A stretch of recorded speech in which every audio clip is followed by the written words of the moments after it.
જય શ્રી કૃષ્ણ પ્રિય દર્શક મિત્રો, મારી આ યુટ્યુબ ચેનલ શ્રી હરિભક્તિ રસમાં તમારા બધાનું હાર્દિક સ્વાગત છે. આજના વિડીયોમાં આપણે વિનાયક ચતુર્થી વિશે શ્રવણ કરીશું.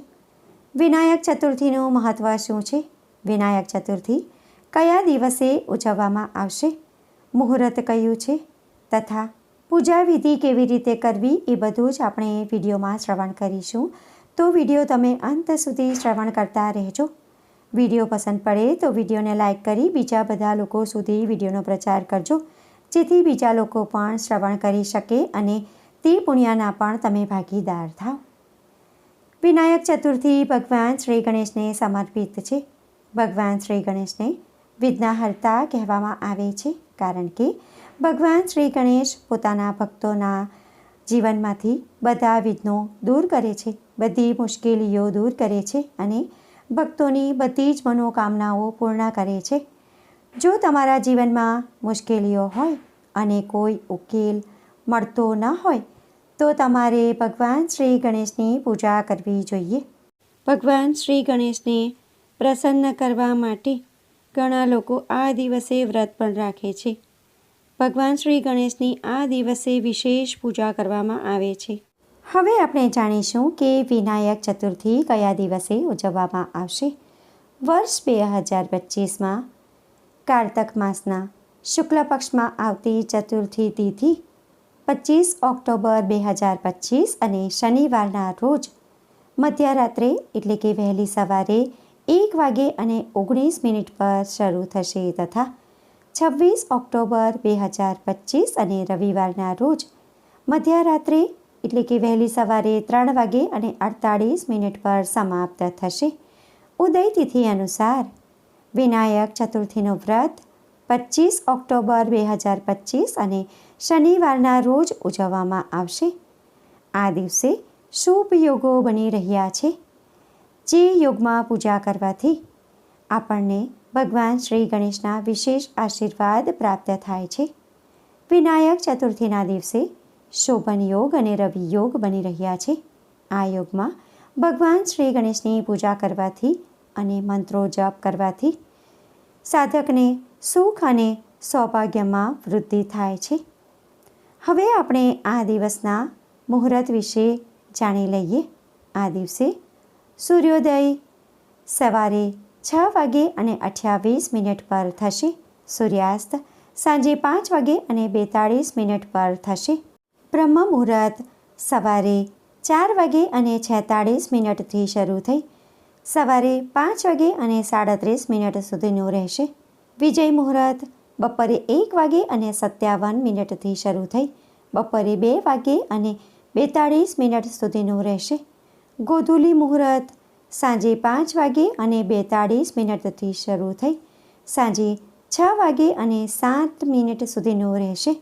નિશિતા મુહૂર્ત રાત્રે 11:40થી શરૂ થઈ રાત્રે 12:31 સુધીનું રહેશે. ધાર્મિક વિધિ વિધાન પ્રમાણે વિનાયક ચતુર્થીનું વ્રત અને ઉપવાસ કરવામાં આવે તો ભગવાન ગણેશ રિદ્ધિ સિદ્ધિ અને વિદ્યાનું વરદાન આપે છે. આ દિવસે ભગવાન ગણેશના 12 નામનો જપ કરવાથી ભગવાન ગણેશ પ્રસન્ન થાય છે અને વિનાયક ચતુર્થીનું વ્રત ખૂબ જ વિશેષ અને મહત્વપૂર્ણ છે. આ દિવસે ભગવાન ગણેશના મંત્રો અને સ્તોત્રોનો પાઠ કરવાથી દરેક કાર્યમાં સફળતા મળે છે. જો તમે ભગવાન શ્રી ગણેશના સ્તોત્રનો વિડીયો ન જોયો હોય તો ચેનલ શ્રી હરિભક્તિ રસ પર આપ્યો છે, તો તમે એ વિડીયો જોઈ શકો છો. વિડીયોના અંતમાં હું ભગવાન શ્રી ગણેશના સ્તોત્રનો વિડીયો આપી દઈશ. એના પર ક્લિક કરીને ભગવાન શ્રી ગણેશનો સ્તોત્રનો પાઠ તમે કરી શકો છો. વિનાયક ચતુર્થીના દિવસે ભગવાન ગણેશના મંત્રોનો જાપ કરવાથી બધા પ્રકારના વિઘ્નો દૂર થાય છે અને તમને જે તે ક્ષેત્રમાં અને કાર્યમાં નિષ્ફળતા મળી રહી હોય તેમાં સફળતા મળે છે અને દરેક કાર્ય સિદ્ધ થાય છે.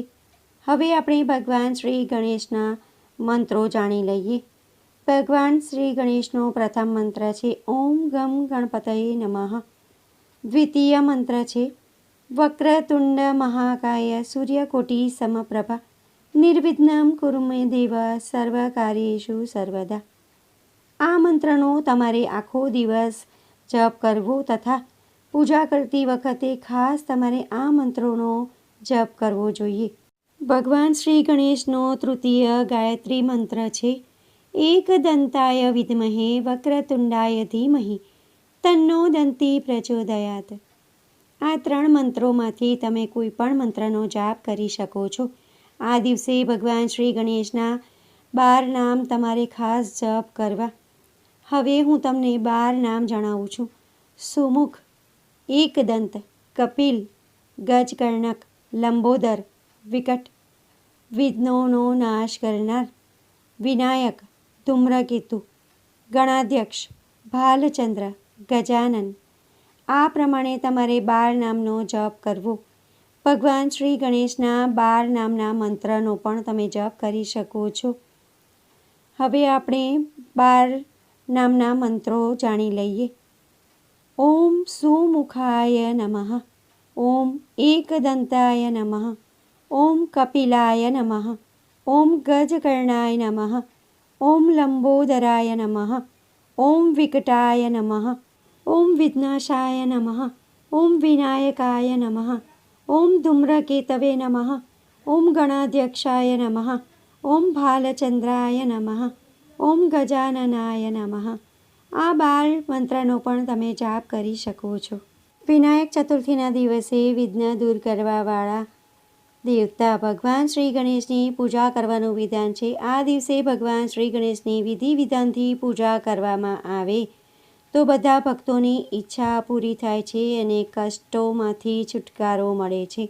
સાથે જ ઘરમાં સુખ સમૃદ્ધિ આવે છે અને જીવનમાં પૈસાની કમી નથી રહેતી. ભગવાન શ્રી ગણેશની પૂજા કરવાથી ભગવાન શ્રી ગણેશ આપણા જીવનમાંથી બધા વિઘ્નો બાધાઓ દૂર કરી અને આપણા બધા કાર્યોને સિદ્ધ કરે છે. કોઈ પણ નવા કાર્યની શરૂઆત કરવાની હોય તો ભગવાન શ્રી ગણેશના દિવસે કાર્યની શુભ શરૂઆત કરી શકાય છે. ભગવાન શ્રી ગણેશને બુદ્ધિ અને વિવેકના દેવતા માનવામાં આવે છે. આ દિવસે તેમની પૂજા કરવાથી બુદ્ધિમાં વૃદ્ધિ થાય છે. ભગવાન શ્રી ગણેશની પૂજા કરતી વખતે ઓમ ગમ ગણપતે નમઃ મંત્રનો જાપ કરવાથી આપણને ખૂબ જ સુખ સમૃદ્ધિ પ્રાપ્ત થાય છે તથા મનને શાંતિ મળે છે. હવે આપણે ભગવાન શ્રી ગણેશની પૂજા વિધિ વિશે જાણી લઈએ.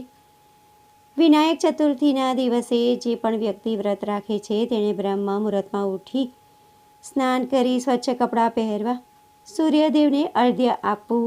ત્યારબાદ ભગવાન શ્રી ગણેશની પ્રતિમાને એક બાજોટ પર લાલ કપડું પાથરીને તેના પર ભગવાન શ્રી ગણેશની મૂર્તિને અથવા ફોટાને સ્થાન આપવું. ત્યારબાદ શંખ વગાડીને ભગવાનનું આહવાન કરવાનું. ભગવાન શ્રી ગણેશની હાજરીમાં વ્રતનો સંકલ્પ કરવાનો.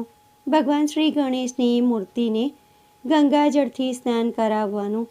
ત્યારબાદ પંચામૃતથી સ્નાન કરાવી ફરી પાછું શુદ્ધ જળથી સ્નાન કરાવવું. તેમને ચંદન, કંકુ, અક્ષત અને ફૂલોથી શૃંગાર કરવો અને તેમને વસ્ત્રો પહેરાવવા. તેમને દુર્વા ખૂબ જ પ્રિય છે તેથી તેમને દુર્વા પણ અર્પણ કરવાનું. ત્યારબાદ ધૂપ દીપથી તેમને પૂજા કરવાની. દીપ પ્રગટાવી ભગવાન શ્રી ગણેશની આરતી કરવી. ભગવાન શ્રી ગણેશને મોદક ખૂબ જ પ્રિય છે, લાડુ ખૂબ જ પ્રિય છે. તેથી ભોગમાં મોદક, લાડુ, નાળિયેરનો પ્રસાદ ધરાવવો. કોઈ પણ ફળનો પ્રસાદ તમે ધરાવી શકો અથવા તો મીઠાઈનો પ્રસાદ પણ તમે ધરાવી શકો છો. ત્યારબાદ ભગવાન શ્રી ગણેશનો થાળ ગાવો અને પૂજા કરતી વખતે ભગવાન શ્રી ગણેશના મંત્રનો જાપ કરવો તથા આખો દિવસ ભગવાનનું નામ જપ કરવું. તમે ભગવાન શ્રી ગણેશના 108 નામનો પણ જપ કરી શકો છો. પૂજા પતે ત્યારબાદ પ્રસાદ અડોશ પડોશમાં વહેંચી દેવો તથા આ દિવસે દાનનું પણ ખૂબ જ મહત્ત્વ છે તો તમારે ગરીબોમાં યથાશક્તિ અન્નદાન અને વસ્ત્રદાન કરવું જોઈએ. હવે આપણે આ દિવસે જે ઉપાયો કરવાના છે તેના વિશે શ્રવણ કરીશું. જો કોઈ વ્યક્તિના વિવાહ થતા ના હોય તો વિવાહ યોગ્ય યુવક યુવતીએ પોતાના રૂમમાં ભગવાન શ્રી ગણેશની મૂર્તિ અથવા ફોટો લગાવી પૂજા કરવી જોઈએ. શ્રી ગણેશ ચાલીસાનો પાઠ નિયમિત રૂપે કરવાથી વિવાહમાં આવતી બાધાઓ દૂર થાય છે. વિવાહ માટે ભગવાન શ્રી ગણેશના મંદિરમાં જઈને ભગવાન શ્રી ગણેશના દર્શન કરવા જોઈએ, જેનાથી વિવાહના યોગ જલ્દીથી બને છે.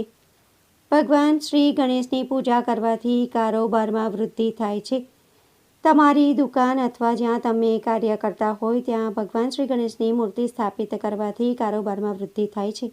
તમારા વેપાર કારોબાર દુકાનના સ્થળ પર ભગવાન શ્રી ગણેશનું યંત્ર સ્થાપિત કરવાથી ધનનો લાભ થાય છે. ભગવાન શ્રી ગણેશને હળદરનું તિલક કરવાથી કારોબારમાં સફળતા મળે છે. તો ભક્તો, આજના આ વિડીયોમાં આપણે ભગવાન શ્રી ગણેશની પૂજા કેવી રીતે થાય તે વિધિ જાણી, મંત્રો જાણ્યા અને આ દિવસનું મહત્ત્વ જાણ્યું. આ દિવસે કયા ઉપાયો કરવાના તેના વિશે પણ આપણે શ્રવણ કર્યું. આશા કરું છું કે વિડીયો તમને પસંદ પડ્યો હશે અને ઉપયોગી લાગ્યો હશે. જો તમને વિડીયો પસંદ પડ્યો હોય તો વિડીયોને લાઇક કરી બીજા બધા લોકો સુધી વિડીયોનો પ્રચાર કરજો, જેથી તે પુણ્યના પણ તમે ભાગીદાર થાવ અને બીજા બધા લોકો સુધી પણ જાણકારી પહોંચી શકે. કમેન્ટમાં જય શ્રી ગણેશ જરૂરથી લખજો. ફરી મળીશું નવા વિડીયો સાથે. ત્યાં સુધી બધા ભક્તોને મારા જય શ્રી કૃષ્ણ. જય શ્રી ગણેશ. વિડીયો જોવા માટે ધન્યવાદ.